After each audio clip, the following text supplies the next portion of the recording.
আবু হুরায়রা রাদিয়াল্লাহু তাআলা থেকে বর্ণিত বুখারী মুসলিমের হাদিসে আসছে, আল্লাহ রাসূল সাল্লাল্লাহু আলাইহি ওয়াসাল্লাম ইরশাদ করেছেন, ইযা জাআ রমাদান, যখন রমাদানুল কারীম আসে, ফুতিহাত আবওয়াবুল জান্নাহ, জান্নাতের সমস্ত দ্বারগুলো আল্লাহ তাআলা খুলে দেন, ওয়া গুলিকাত আবওয়াবুন নার, এবং জাহান্নামের দরজাসমূহ সব আল্লাহ তাআলা বন্ধ করে দেন, ওয়া সুফিদাতিশ শায়াতিন, এবং শয়তানগুলোকে আল্লাহ তাআলা বন্দী করে ফেলেন। তাহলে এটি জান্নাতের দুয়ারকে উন্মুক্ত করার মাস, এটি জাহান্নামের দুয়ারকে বন্ধ করে দেওয়ার মাস, এটি শয়তানকে, অবাধ্য শয়তানকে শৃঙ্খল যুক্ত করে রাখার মাস। প্রিয় দিনী ভাইয়েরা, এই মাসটিই একমাত্র মাস যে মাসে আল্লাহ তাআলা এই তিনটি বিশাল বড় ফজিলত এবং মর্যাদা রেখেছেন, যে জান্নাতকে আল্লাহ তাআলা খুলে দেন, জাহান্নামকে বন্ধ করে দেন, এবং বিতাড়িত শয়তানকে আল্লাহ তাআলা আবদ্ধ করে রাখেন। কোনো মানুষ যদি এই মাসে ভালো কাজ করতে চায়, তাহলে তার জন্য ভালো কাজ করার সমস্ত উপায় উপকরণকে আল্লাহ তাআলা সহজ থেকে সহজতর করে দিয়েছেন। এই হাদিস থেকে আমরা স্পষ্ট বুঝতে পারি রমাদানুল কারীম আল্লাহ তাআলার কাছে অত্যন্ত প্রিয় এবং পছন্দের একটি মাস। প্রিয় দিনী ভাইয়েরা, রমাদানুল কারীম ঈমানদারের জন্য আল্লাহ পাক সুবহানাহু ওয়া তাআলার কাছ থেকে ক্ষমা লাভের, জাহান্নাম থেকে নাজাত এবং মুক্তি লাভের এক বিশেষ অফারের মাস। আল্লাহ তাআলার দেওয়া সারা বছরের সবচেয়ে শ্রেষ্ঠ অফারের মুহূর্ত হলো রমাদানুল কারীমের মুহূর্ত। মুসনাদ আহমদের এক হাদিসে আসছে, আল্লাহ রাসূল সাল্লাল্লাহু আলাইহি ওয়াসাল্লাম ইরশাদ করেছেন, ইন্না লিল্লাহি উতাকা ফি কুল্লি ইয়াউমিন ওয়া লাইলা, রমাদানুল কারীমের প্রতিদিনে, কোন কোন বর্ণনা আসছে ফি কুল্লি লাইলা, প্রতিদিনে আল্লাহ সুবহানাহু ওয়া তাআলা বহু সংখ্যক মানুষকে জাহান্নাম থেকে মুক্তির পরোয়ানা জারি করে থাকেন। তাহলে আল্লাহ সুবহানাহু ওয়া তাআলার কাছ থেকে ক্ষমা লাভের জন্য এই মাসটি এক বিশেষ মুহূর্ত, বিশেষ এক সুযোগ। আল্লাহ সুবহানাহু ওয়া তাআলা আমাদের সকলকে এই মাসে আল্লাহ সুবহানাহু ওয়া তাআলার কাছ থেকে ক্ষমা লাভের জন্য যত উপযোগিতা আছে সেগুলো নিজের ভিতরে অর্জন করে আমরা সকলে যেন নাজাত এবং ক্ষমা লাভ করতে পারি, সেই তৌফিক আল্লাহ তাআলা দান করেন। প্রিয় দিনী ভাইয়েরা, তাহলে আমরা বুঝতে পারলাম এটি কোরআন নাজিলের মাস, আমরা বুঝতে পারলাম এটি আল্লাহ সুবহানাহু ওয়া তাআলার পক্ষ হতে জান্নাত বন্ধ, জান্নাতের দরওয়াজা উন্মুক্ত হওয়া, জাহান্নাম বন্ধ করে দেওয়া এবং শয়তানকে শৃঙ্খলিত করে রাখা, এক কথায় ইবাদতের উপযোগী পরিবেশ করে দেওয়ার মাস।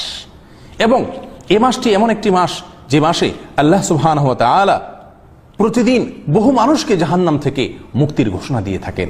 আমরা জানি না আমাদের নিজেদের কৃতকর্মের কারণে আমাদের নামগুলো কি জান্নাতীদের তালিকায় আছে নাকি জাহান্নামীদের তালিকায় আছে। এই মাস রমাদানুল কারীম এমন একটি মাস যে মাসের মাধ্যমে আমরা নিজেদের নামগুলোকে, আল্লাহ না করুন, জাহান্নামীদের তালিকায় যদি থেকে থাকে, তাহলে সেখান থেকে কাটানোর এক সুবর্ণ সুযোগ পাচ্ছি।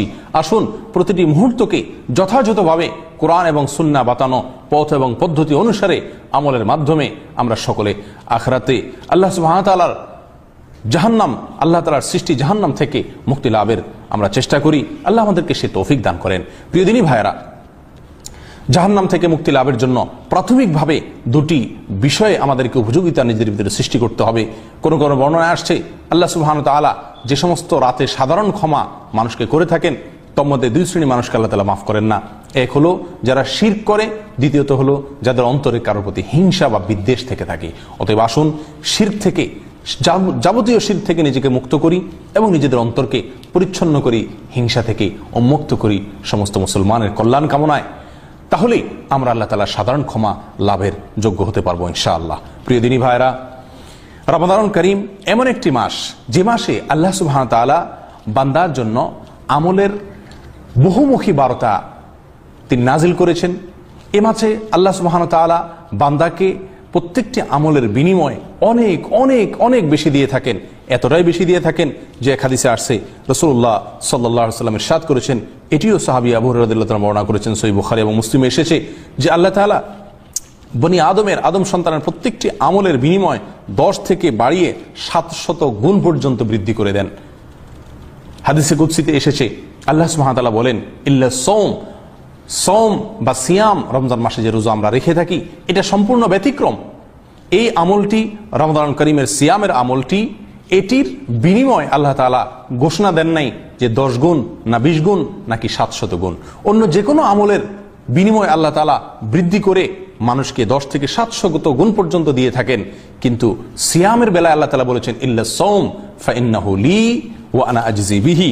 সিয়াম বা রোজা এটা শুধুমাত্র বান্দা আমার উদ্দেশ্যে রাখে, কারণ অন্য কোনো আমলের ভিতরে মানুষ লৌকিকতা বা মানুষকে দেখানোর উদ্দেশ্যে করতে পারে, কিন্তু একজন মানুষ সিয়াম পালন করা অবস্থায় তিনি যত খারাপ মানুষই হন না কেন, একাকী নির্জনে থাকলেও পান বা আহার করেন না, তার মানে তিনি সিয়ামটি সম্পূর্ণ আল্লাহর জন্য পালন করেছেন। কেউ না দেখলেও তিনি খাচ্ছেন না বা পান করছেন না, তিনি আল্লাহ তাআলা দেখছেন এই কথা মনে করে নিজে সিয়ামটাকে পরিপূর্ণ করছেন। এই জন্য হাদিসে আসছে, আল্লাহ তাআলা হাদিসে কুদসিতে বলেন, ইল্লা সোম, সমস্ত আমলের বিনিময়ে যত গুণ বৃদ্ধি করে দেয়াই হোক না কেন, সিয়াম বা সোমটা ব্যতিক্রম। এটি লি, বান্দা আমার জন্য রাখে ইখলাসের সাথে, ওয়ানা আজজি বিহি, আর আমি আল্লাহ তাআলা নিজে এটার পুরস্কার দেব।